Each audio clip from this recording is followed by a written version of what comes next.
All right, let's dive straight into this. Today, we're going through a truly cinematic and honestly just laugh out loud hilarious explainer of a story where the ultimate chosen hero completely ignores his destiny so he can go grow vegetables.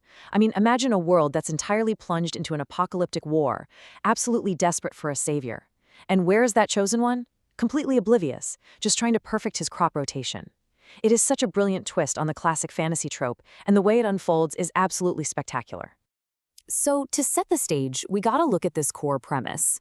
Our main guy, Li Ping, was literally just an ordinary guy on Earth. He worked a tiring day job and kind of just loved scrolling through farming TikToks on his commute to unwind.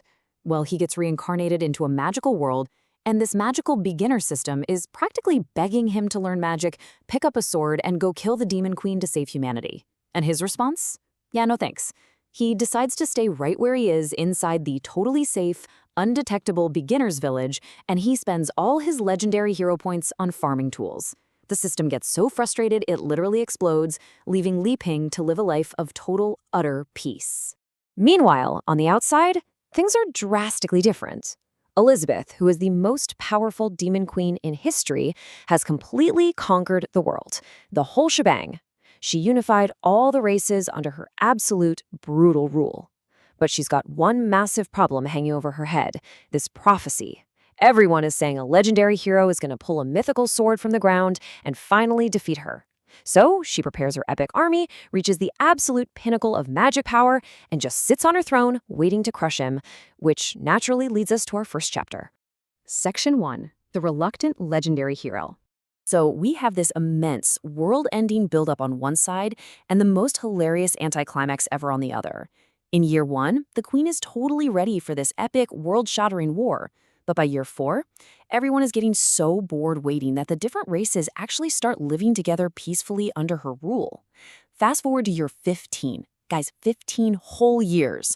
The queen is completely losing her mind waiting for a hero who absolutely refuses to show up. And Li Ping? He's just chilling on his farm, totally unaware that the most dangerous being in existence is basically throwing a massive tantrum because he won't come fight her. Section 2. Defeating the Demon Queen. So Elizabeth finally snaps, right? She decides if the hero won't come to her, she's gonna go to him. She actually goes and pulls the legendary hero's sword out of the ground herself, which blows up her own castle in the process, by the way, and uses its magic to track Li Ping down. She shows up floating in the sky, demanding this epic final battle. Now, Li Ping is terrified. He just wants to surrender immediately. But he doesn't even have to lift a single finger. Why? Because Wang Kai, his quote-unquote ordinary robot farm dog, is absurdly overpowered. When the queen unleashes a massive barrage of meteors, the dog instantly calculates her power and fires hidden missiles to deflect them. When she drops a literal continent-destroying magical attack, Wang Kai casually creates a black hole to just absorb it. The strongest demon queen in history gets completely humbled by a robotic pet Li Ping built out of sheer boredom. Now, this right here creates the dramatic irony that drives the entire rest of the story. When the queen first arrives, Li Ping walks back into his house, lies down on his bed, and thinks to himself, well, I have no magic, I guess I'll just surrender and die peacefully. But Elizabeth's interpretation is completely different. She thinks he is so supremely powerful that he doesn't even need to defend himself. She genuinely believes that leaving a mechanical dog to fight her is this calculated, massive insult meant to mock her ultimate power. Section 3. The Overpowered Magic Food. Overwhelmed and completely out of mana, the queen faints right there on his property. Li Ping quickly realizes he can't actually kill her, because, demon queens just resurrect anyway, so his only logical option is to try and befriend her. He decides to show a little basic hospitality and cooks her a meal. But here's the catch. Because his farming level is completely maxed out, his food breaks all the known rules of reality. His harvest heals fatal wounds instantly, it triggers demonic evolution, and it grants instant level ups. Seriously, a simple cup of boiled water and herbs instantly cures a dying man and advances him from a 3-star to a 4-star archmage just from taking a tiny sip. So the crucial point to remember is this ongoing, hilarious misunderstanding between them. Li Ping's plan is incredibly simple. Make peace by feeding her some delicious home-cooked meals. But Elizabeth takes one bite, feels her power massively evolve, and jumps to a terrifying conclusion. She absolutely believes he is turning her into a research slave, fattening her up with magical energy to completely strip away her dignity before a final battle. Literally everything he does out of pure kindness, she interprets as a sadistic, calculating mastermind flex. And it is definitely not just the food that's overpowered. One day, an elf and her father stumble onto his property, and Li Ping invites them to play a casual, totally normal game of cards he calls Dragon Battle. But because he's using items crafted from his farm, the game manifests real, terrifying consequences. Playing a single hand accidentally drains the life force of normal mortals, and it starts summoning actual flying dragons and a 3-star demon clown king right into the living room. He accidentally traumatizes these poor people, who leave completely convinced they were undergoing some lethal test by a merciless god. Section 4. The Hidden Dungeon Track. Eventually, Lin Ping grows a little curious about the outside world, so he convinces a very reluctant Elizabeth to go on a quick trip to a nearby city. While they're there, they get roped into a dungeon expedition by this highly arrogant, completely toxic gamer-style centaur knight. Now, this knight totally thinks he is the main character of the world. His grand plan? He's going to use Lin Ping and Elizabeth as weakling bait to trigger all the traps so he can claim the treasure for himself. The reality, of course, is that he just invited the actual demon queen and the single most overpowered entity on the planet into a low-level beginner dungeon. So while they're inside, the knight's party is really struggling against these super basic monsters. Li Ping, kind of feeling bad for them, hands out a simple little snack, just a banana from his farm. Well, the effects are predictably hilarious. Eating it instantly shatters the dungeon's illusions, it triggers spontaneous tropical samba dancing among the party members, and it instantly advances them multiple demonic levels. A simple snack break accidentally maxes out the knight's entire party. You really just can't make this stuff up. But, as always, arrogance catches up with the knight. When they finally reach the treasure room, the ultimate dungeon boss awakens, and it is a massive golden dragon. It effortlessly crushes the knight and his party in seconds. Just completely wrecks them.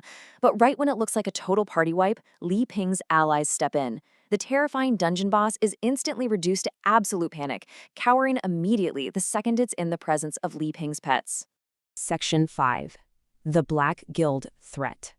Now, while our hero is out unknowingly terrorizing dungeons, a much larger threat is brewing in the background. This introduces the actual villains of the world, the Black Guild. They're this rogue faction of demons conducting really dark, dangerous experiments on living subjects. And their big goal? To forcibly resurrect the deceased demon queen and plunge the whole world back into chaos. The comedic contrast here is just phenomenal. They're out there committing atrocities to bring back their glorious, terrifying leader, completely unaware that she is perfectly alive, currently doing some light gardening, and getting slightly chubby eating Lin Peng's fruit puddings.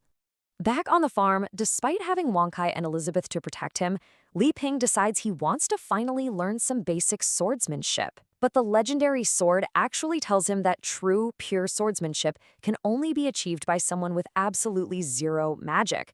Well, since Li Ping has literally zero magical ability, his basic, clumsy swings with a simple wooden branch end up completely defying reality.